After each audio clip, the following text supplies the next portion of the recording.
Hi hello welcome back to my channel. അപ്പോൾ ഇന്നത്തെ ഒരു വീഡിയോ വെച്ചാൽ എനിക്ക് ഹോസ്പിറ്റലിൽ പോകാൻ വേണ്ടിയിട്ടുണ്ടായിരുന്നു. കാലിലൊരു മുറിവുണ്ട്, അപ്പോൾ അത് കെട്ടിക്കാൻ വേണ്ടിയിട്ട്. അപ്പോൾ പോരുന്ന വഴിക്കാണ് ഇന്ന് കൂടെ പല്ലിന് ക്ലിപ്പ് മുറുക്കുന്ന ദിവസം കൂടിയായിരുന്നു. അപ്പോൾ അതാണ് പല്ലിൽ കളിച്ചുകൊണ്ടിരിക്കുന്നത്. പിന്നെ ക്ലിപ്പ് ഇട്ടതിൻ്റെ ശേഷം ഒരു പല്ലിക്കളി കൂടുതലാണ്, എന്തോ ഒരു പൊറുതിയേടാണ്. നമ്മളെ വായിലൊരു സംഭവം ഇങ്ങനെ ഇട്ട് വെച്ചേക്കില്ല. അപ്പോൾ വരുന്ന വഴി ഞങ്ങൾ ഒരു ചെറിയൊരു ഷോപ്പിൽ കയറിയിട്ടുണ്ടായിരുന്നു.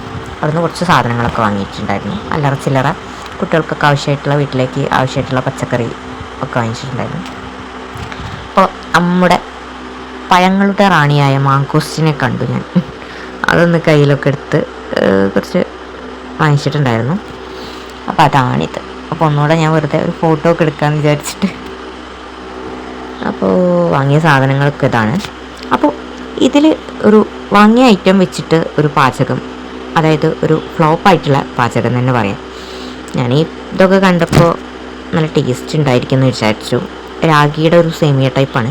നന്നായിട്ട് വെള്ളം ആദ്യം ഒന്ന് തിളപ്പിച്ചു. ഒരു 3 കപ്പ് വെള്ളം തിളപ്പിക്കുക. ആ ഒരു പാക്കറ്റിൽ അങ്ങനെയാണ് എഴുതിയിട്ടുള്ളത്. എന്നിട്ട് അതിലേക്ക് ഇട്ടു. പാക്കറ്റ് പൊട്ടിച്ചിട്ട് അതിലേക്ക് ഇട്ടു. അതിനുശേഷം വേണമെങ്കിൽ ഊറ്റിയെടുക്കാം. ഞാനത് വറ്റിച്ചെടുക്കുകയാണ് ചെയ്തത്. അപ്പോഴേക്ക് നന്നായിട്ട് വെന്തലിഞ്ഞിട്ടുണ്ടായിരുന്നു. പിന്നെ നമ്മൾ അതവിടെ വെന്ത് പാകമായതിനു ശേഷം ഇറക്കി വെച്ചു. എന്നിട്ട് കടുകും മുളകും അതുപോലെ തന്നെ കറിവേപ്പിലൊക്കെ ഒന്ന് പൊട്ടിച്ചിട്ടിട്ടുണ്ടായിരുന്നു. ഒന്ന് വറവിലേക്ക് ഉപ്പുമാവ് പോലെ ഒന്ന് ഇളക്കിയെടുത്തു. അത്രയേ ഉള്ളൂ പണി. സിമ്പിളാണ്, ഇൻസ്റ്റൻ്റായിട്ട് ചെയ്യാൻ പറ്റുന്നതാണ്. പക്ഷെ എന്തോ എനിക്ക് അത്രയ്ക്ക് ഇഷ്ടമായില്ല. പക്ഷെ മക്കളൊക്കെ കഴിച്ചിട്ടുണ്ടായിരുന്നു. ഇതാണ് ഫൈനൽ ലുക്ക്. കണ്ടല്ലോ, കാണാനൊന്നും അത്ര ഒരു രസമില്ല. പക്ഷെ ഞങ്ങൾ കഴിച്ചു കേട്ടോ, കുഴപ്പമൊന്നുമില്ല. അന്നത്തെ വീഡിയോ ഇത്രയേ ഉള്ളൂ. Love you all, by.